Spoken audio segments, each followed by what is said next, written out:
Assalamualaikum warahmatullahi wabarakatuh. Perkenalkan, nama saya Ica. Saya akan membagikan cerita horor saya. Sebelumnya saya minta maaf ya, nanti kalau ceritanya akan sangat panjang karena saya mengalaminya dari kecil sampai saat ini. Jadi nanti ceritanya akan saya bagi dalam beberapa part selanjutnya. Jadi sebelum masuk ke dalam inti cerita, jadi untuk sekedar gambaran saja dari cerita saya masih kecil sampai saat ini ya. Cerita dimulai ketika saya masih kecil, saya tinggal di rumah nenek yang merupakan rumah peninggalan zaman Belanda. Yang ternyata itu adalah bekas kuburan Belanda. Dan depan rumah saya adalah perlintasan jalan kereta api. Tapi ketika saya sudah tinggal di sana, sudah menjadi rumah dan akses jalan raya. Cerita kali ini saya ingin bercerita dimulai dari cerita masa kecil saya. Saya tinggal di rumah nenek. Rumah peninggalan zaman Belanda. Rumahnya kuno dan benar-benar terkesan angker. Jadi bagi orang yang lihat dari luar aja, lewat rumah saya udah bilang kalau rumah saya itu angker karena kelihatan kuno banget. Rumahnya nuansa putih, semua tembok berwarna putih, dikelilingi tiang-tiang berwarna biru di sepanjang rumah. Jadi tiangnya nggak satu, banyak banget. Semua jendela sama pintunya pun berwarna biru. Jadi bagi sebagian besar orang, bilang kalau rumah saya itu mirip rumah sakit. Yang mana dulu bekas kuburan juga yang dibangun jadi rumah, dan depan rumah saya itu perlintasan rel kereta api yang juga dibangun jadi jalan raya. Jadi waktu saya kecil tinggal di sana itu sudah jadi rumah, sudah nggak ada kuburan bekas sama sekali, bekas kuburan Belandanya. Saya hanya mendengar cerita itu dari nenek saya. Dan cerita kali ini juga saya dengar dari orang tua saya karena saya masih terlalu kecil. Rumah nenek saya itu sangat luas, sehingga saya sering menyebutnya bagian depan, tengah, ataupun belakang supaya lebih mempermudah cerita saya nanti. Dan saya akan menyebut kamar-kamarnya dengan kamar 1, 2, 3, hingga sampai 10 nanti. Karena masing-masing kamar sebenarnya ada beberapa cerita, dan mungkin gak semua saya ceritain, hanya beberapa kejadian yang berulang yang saya ceritain. Cerita kali ini itu di bagian tengah rumah, di taman terbuka yang ada di tengah-tengah rumah kami. Di tengah rumah itu halamannya cukup luas, tamannya itu banyak tanaman-tanamannya, ada pohon kenanga, ada pohon belimbing, ada pohon mangga yang gede banget, tinggi banget, bahkan tingginya melebihi atap rumah kami. Jadi kalau malam hari taman itu gelap, gak terlalu banyak cahaya. Nah, ceritanya dimulai ketika saya masih pakai pampers dan saya selalu terbangun di atas jam 12 malam. Bayangin, anak masih kecil, masih baru bisa-bisanya jalan, jam 12 ke atas selalu bangun dan lari-larian di dalam taman itu. Seolah-olah saya punya teman. Saya lari ke sana kemari, ketawa cekikikan, seolah-olah saya punya teman. Padahal menurut nenek saya sendirian. Saat itu saya happy banget. Saya lari ke pohon mangga, bahkan saya keluar masuk garasi yang merupakan spot paling angker di rumah itu. Tengah malam, saya keluar masuk garasi yang gak masuk akal karena garasi itu adalah spot yang paling dihindari oleh semua orang waktu malam hari. Siang pun banyak orang yang jarang kesana kalau gak terlalu perlu. Setiap malam saya bangun di atas jam 12 dan selalu tertidur sebelum azan subuh, seolah-olah sudah tidak terjadi apa-apa lagi. Mama dan nenek saya bertugas gantian jaga. Menurut beliau, pernah saya dilarang main atau bangun ya ke taman gitu dan berujung pada saya meraung-raung hebat dan menangis keras. Karena waktu itu tengah malam, otomatis akhirnya orang tua saya ya udahlah mengalah untuk menjaga dan melihat apa sih yang saya lakuin. Beberapa hari pun berlalu. Akhirnya orang tua saya memutuskan untuk meminta bantuan kepada orang yang ahli di bidangnya, seperti kiai ya. Minta tolong ke beberapa kiai itu dibacakan ayat-ayat suci Al-Quran agar saya terhindar dari jin-jin kecil di rumah kami, agar mereka tidak mengganggu saya kembali. Alhamdulillah, selanjutnya saya tidak pernah bangun lagi di malam hari untuk main. Orang tua saya pikir pada saat itu adalah akhir dari kisah saya. Tapi ternyata itu adalah awal dari semua kisah saya. Karena gak ada lagi yang diajak main oleh penunggu di rumah kami, akhirnya setiap ada tamu yang membawa anak kecil yang menginap di rumah kami akan menjadi target selanjutnya.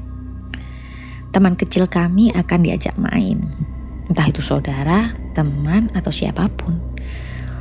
Tapi anehnya mereka semua ketakutan dan menangis tidak henti, bukan tertawa bahagia seperti saya. Alhasil, seringkali tamu kami pindah ke hotel untuk melanjutkan tidurnya, gak jadi nginep di rumah saya. Ketika saya SD, udah mulai lebih besar ya, saya sering main petak umpet dengan saudara atau teman-teman saya di rumah itu. Karena rumahnya yang luas, tentu banyak spot untuk bisa bersembunyi ya di sana, sehingga permainan itu akan semakin seru. Pada hari itu kakak sepupu saya yang awalnya tidur di kamar depan, di kamar 1, itu ingin pindah ke kamar tengah, yaitu di kamar 4 depan garasi. Kakak saya pengen pindah di sana. Jadi ada beberapa temannya, teman kuliahnya yang membantu proses pindahan kamar itu, karena seringkali juga teman-teman kakak datang dan menginap di rumah. Saat itu banyak orang di rumah. Semakin rame karena permainan kami semakin seru. Saat itu saya kebagian bersembunyi ya. Saudara saya kebagian jaga dan menghitung. Saudara saya jaga dan menghitung di depan kamar ketiga. Saya lalu berlari bersembunyi dan saya memutuskan bersembunyi di kamar 1, kamar kakak sepupu saya itu. Saya bersembunyi di samping lemari dekat jendela. Sekedar info ya, kalau jendelanya dibuka, itu langsung terlihat garasi yang spot paling angker di rumah kami. Saat itu saya mendengar ada suara keras seperti orang mengorok.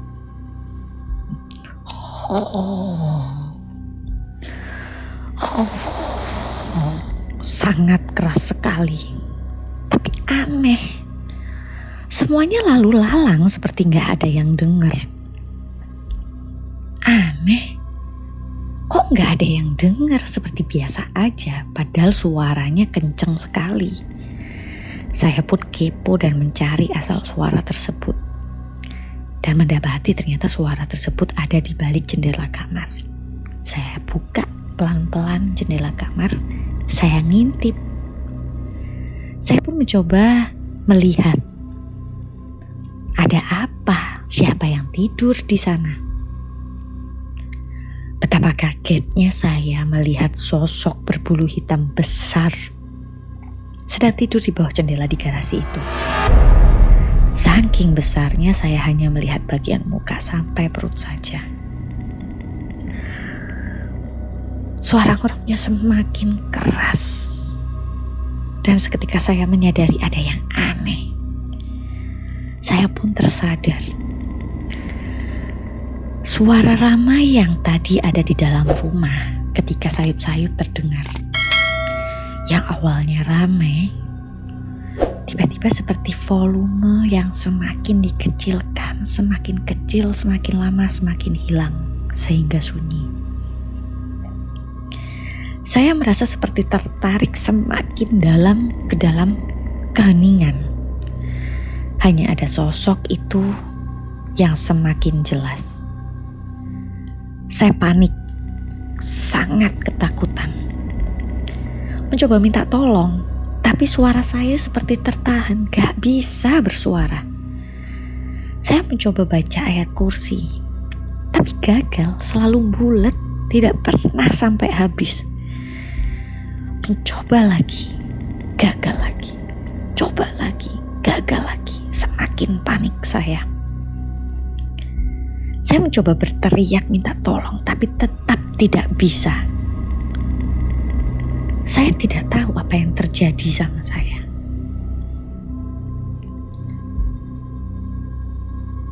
Yang ada hanya saya dan sosok itu. Saya tidak bisa minta tolong kepada siapapun dalam suasana sehening itu. Saya gak bisa bayangin apa yang akan terjadi kalau sosok itu bangun. Saya berusaha menenangkan diri tapi tidak bisa. Saya semakin gemetar.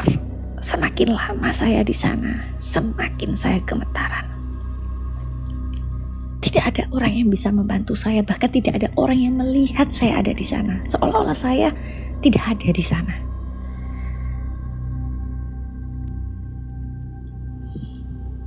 Saya mencoba baca surat-surat pendek yang diajarkan orang tua saya kepada saya. Saya mencoba memulainya dengan sedikit lebih tenang. Saya pasrahkan pada yang di atas. Saya coba baca Al-Ikhlas surat terpendek. Alhamdulillah berhasil. Saya coba kembali membaca An-Nas. Alhamdulillah saya juga berhasil. Dan saya juga mencoba Al-Falaq. Alhamdulillah Allah berpihak pada saya. Allah membantu saya dalam keadaan sulit ini. Setelah itu perlahan-lahan keadaan bising mulai terdengar kembali pelan-pelan. Seolah-olah saya kembali ke kamar itu dan perlahan. Dan suara bising sepenuhnya terdengar. Saat itu saudara saya tiba-tiba nempok punggung saya dan bertanya, mana wae? Dicari-cari lo dari tadi gak ketemu. Padahal saya gak kemana-mana. Saya gak beranjak dari tempat saya. Gimana mau beranjak? Bergerak aja saya gak bisa. Saya bilang, dari tadi lo di sini. Tapi katanya gak ada orang. Dan gak ada orang yang ngelihat ada saya di sana. Akhirnya saya gak jadi ikut main lagi karena saking gemeterannya. Saya mencoba mencari tahu apa yang terjadi sama saya. Tapi gak tahu, gak ada penjelasan gitu. Saya jadi bimbang menceritakan ke orang tua atau tidak. Mau cerita takut, gak cerita juga takut. Akhirnya saya coba menceritakan ke orang tua saya, ke mama saya. Tapi seperti dugaan, orang tua saya bilang, mungkin saya salah lihat. Dan mungkin saya sempat tertidur sebentar sehingga saya bermimpi ketemu sosok tersebut. Saya memang hidup di lingkungan keluarga yang tidak sepenuhnya menerima kejadian mistis begitu. Sehingga mama saya itu selalu bilang, saya salah lihat. Karena kata-kata itu terulang secara terus-menerus, akhirnya saya mengamini bahwa memang saya salah lihat pada saat itu. Sehingga saya sudah tidak terlalu takut dan melanjutkan hidup saya pada saat itu dan melupakan kejadian itu. Seolah-olah terkubur dalam ingatan saya. Berapa bulan setelah kejadian itu, saya mengalami kejadian ganjil lainnya. Saya merasa ikut pergi dengan mama ke suatu acara. Bahkan saya ingat betul pakaian saudara-saudara saya, warnanya apa yang dipakai, motifnya bagaimana, ada yang bunga-bunga, ada yang motif ini dan itu sebagainya. Siapa aja yang ada di sana dan kejadiannya itu seperti apa sih di sana. Saya bisa menjelaskan semuanya, tapi anehnya mama saya itu bilang bahwa saya tidak pernah ikut ke acara itu. Dan mama bilang, ayo, gak boleh bohong, mama gak suka. Dengan wajah serius yang berarti memang saya benar gak ikut, bukan bercanda.